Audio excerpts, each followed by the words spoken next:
નમસ્કાર વિદ્યાર્થી મિત્રો, ગુજરાત એન્જિનિયરિંગ એકેડમી ચેનલમાં તમારું હાર્દિક સ્વાગત છે. તો આજના રોજ આપણે તમારા માટે એક G2 નો ઇમ્પોર્ટન્ટ ટોપિક લઈને આવી ગયા છે. તો જેને આપણે આઈસી કરીને એક બ્રાન્ચ આવે છે એને AMP ની જરૂર હતી, એના માટે ખાસ કરીને આ વિડીયો રહેવાનો છે. આઈસી ની અંદર સેમ 3 ના AMP આજે હું તમને આપવાનો છું. એમાંથી એક સબ્જેક્ટ છે ડિજિટલ ટેકનિક્સ કરીને, બરાબર.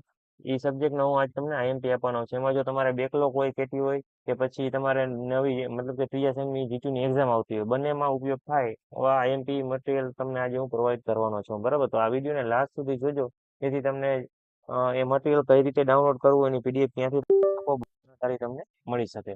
તો આપણે આગળ વાત કરીએ. તો આપણે જોઈએ આગળ વિદ્યાર્થી મિત્રો. તો ડિપ્લોમાના સેમ 3 ની આઈસી એન્જિનિયરની અંદર હોય એ મેં તમને કીધું બરાબર પહેલા જ, એના માટે IMP વિડીયો છે. એની અંદર ડિજિટલ ટેકનિક્સ કરીને જે સબ્જેક્ટ આવે છે, ડિજિટલ ટેકનિક્સ કરીને, બરાબર. એના માટેના MP ક્વેશ્ચન હું તમને આજે આપવાનો, અને પાછા એ પણ ગુજરાતી અને અંગ્રેજી બંને ભાષામાં તમને આપવાનો છું, જેથી ઇંગ્લિશ મીડિયમમાં કોઈ પણ સ્ટુડન્ટ હોય એને પ્રોબ્લેમ ના આવી શકે. અને એ પાછી મટીરિયલ PDF ની ફાઇલ છે, એ તમે ફ્રીમાં ડાઉનલોડ કરી શકો છો અમારી યુટ્યુબ ચેનલની ડિસ્ક્રિપ્શનમાં. એની મતલબ કે યુટ્યુબના આ વિડીયોની ડિસ્ક્રિપ્શનમાં એની લિંક આપેલી છે. અને એ મટીરિયલમાંથી તમે તમારી તૈયારી કરશો તો AA+ ગ્રેડ અને AB ગ્રેડ પણ મેળવી શકો છો. તમે જેવી મહેનત કરશો એવી રીતે તમને ગ્રેડ મળી શકે છે. અને આ બધું મટીરિયલ એવું છે કે 100% આમાંથી પૂછાય એવું જ મટીરિયલ લેવામાં આવેલું છે.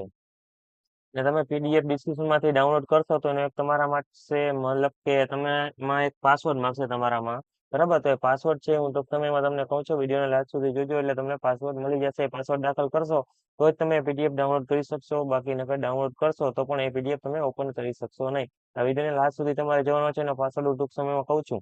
અને બાકી આપણે વાત કરીએ તો આની તૈયારી કઈ રીતે કરવી. તો આની તૈયારી કરો, એમાં લગભગ 30 અથવા તો 35 પ્રશ્ન આપેલા છે. એમાં જ્યાં પણ જેટલા પણ ક્વેશ્ચન ની અંદર ડાયાગ્રામ હોય એ પહેલા તમારે પાકા કરી લેવાના છે, કેમ કે ડાયાગ્રામ તમારો સાચો હશે તો GTU ના પેપરની અંદર તમારો એ પ્રશ્ન પણ સાચો પડશે. કેમ કે GTU ના પેપરની અંદર ત્રીજા નંબરનો નિયમ એમ કહે છે, GTU નું જે પેપર હોય ને એમાં ત્રીજા નંબરનો તમે નિયમ વાંચો તો એમ કહે છે કે તમારો સાચો ડાયાગ્રામ હશે તો તમારી આખો એ ફૂલ માર્ક ને ઇન્ડિકેટ કરે છે. એટલે સાચો ડાયાગ્રામ ફૂલ માર્ક ને ઇન્ડિકેટ કરે છે કે સાચો ડાયાગ્રામ હશે તો તમને ફૂલ માર્ક એમાં મળી શકે છે. એમાં પણ મળશે, પણ સાચા સારા ફેકલ્ટી છે તો તમને બીજા મતલબ પ્રશ્ન મતલબ કે બીજા કોઈ ક્વેશ્ચન હશે એના પછીનો જે હશે એમાં પણ તમને સારા માર્ક મળશે, બરાબર.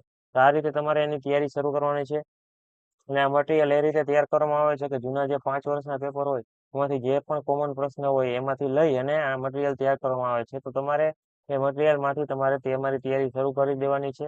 અને એ મટીરિયલ માંથી જ 100% પૂછાય એવું હોય છે, બરાબર. હું તમને એમ કહું છું 50% થી પણ વધારે પૂછાય છે એવું કહું છું. 100% હું તમને નથી કહેતો, તમે કદાચ આડાઅવળું થાય તો કદાચ 100% ના પણ પૂછાય, તો 50% ની માથે એટલે કે એટલીસ્ટ તમે પાસ થઈ જાવ એટલા માર્કનું તો આમાંથી પૂછાશે. એટલે તમને જો ફેલ થવાનો ડર હોય તો તમારે તમારી તૈયારી શરૂ આમાંથી કરી દેવાની રહેશે. જો તૈયારી શરૂ કરી દેશો, તમારી GTU ની એક્ઝામ મારા ખ્યાલથી નજીક છે, ત્યાં તમે આ વાંચવા મતલબ કે આ AMP મટીરિયલ લેવા આવ્યા છો, તો તમારે GTU ની એક્ઝામ બહુ નજીક હોય, 5 દિવસની વાર હોય, 10 દિવસની વાર હોય, તો તમારે રોજના 3 અથવા તો 5 પ્રશ્નો કરશો તો તમે આરામથી એમાં પાસ થઈ જશો, બરાબર.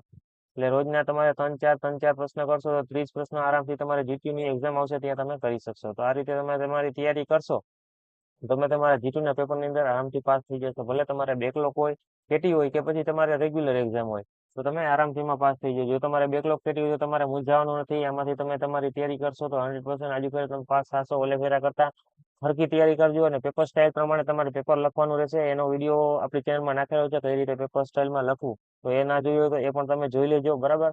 અને ડાયાગ્રામ તમારે પ્રોપર કઈ રીતે દોરવા એનો પણ વિડીયો આપણી ચેનલમાં દાખલ છે, તો એ પણ તમે જોઈ લેજો. જેથી તમને બે વસ્તુ જોશો એટલે તમને ખ્યાલ આવે તો કઈ રીતે ડાયાગ્રામ દોરવા, કઈ રીતે પેપર લખવું, બરાબર. એ રીતે તમે તમારી તૈયારી કરશો તો તમને વાંધો નહીં આવે, અને તમે GTUમાં આજુ ઓલે ફેરે ફેલ થયા તો આજુ ફેરે ફેલ થશો નહીં. હવે આનો પાસવર્ડ તમને લખીને કહું છું, તમારે નોટ ડાઉન કરવાનો છે, બરાબર. અને તો જ તમે PDF ઓપન કરી શકો. એનો પાસવર્ડ છે કેપિટલમાં I અને N અને 88. ક્યાંય પણ સ્પેસ મૂકવાનું નથી, બંને વસ્તુ કેપિટલમાં છે, ક્યાંય પણ સ્પેસ નથી મૂકવાનું. કેપિટલમાં I અને N અને બાજુમાં જ 88 લખીને તમે ઓપન કરશો એટલે તમારી આ PDF ઓપન થઈ જશે. તો આ પાસવર્ડ ને હટાવી દઉં છું, તમે અત્યારે લગી નોટ ડાઉન કરી લીધો છે. કેપિટલમાં IN અને બાજુમાં 88, ક્યાંય પણ સ્પેસ મૂકવાનું નથી, બધા અક્ષર કેપિટલમાં છે, ABCD ના, બરાબર. આ રીતે તમે તમારે PDF ને ઓપન કરી શકશો, અને તમારે એની પ્રિન્ટ કઢાવવાની રહેશે. એની પ્રિન્ટ કઢાવશો ને એના જે તમારી બુક હોય એમાંથી તમે એના પેજ નંબર બાજુમાં લખી નાખવાના, જેથી તમે તમારે જીટીયુ ટાઈમે વાંચવું હોય તો તમે એને ક્યાંય આડાવરા ફફરવાના નહીં, પ્રશ્ન સામે એનો પેજ નંબર જોશો એટલે તમે આરામથી વાંચી શકશો. અને તમારે સાથે સાથે વાંચો, જીટીયુ પહેલા વાંચો ત્યારે તમારે એની નોટ બનાવવાની છે. નોટ્સ બનાવશો તો તમારે જીટીયુ ટાઈમે ખાલી રિવિઝન જ કરવાનું રહેશે. જીટીયુ ના આગલે દી તમે ખાલી એકવાર નજર મારશો એટલે તમને યાદ આવી જશે પ્રશ્ન. આ રીતે તમારે તમારી જીટીયુની તૈયારી કરવાની છે.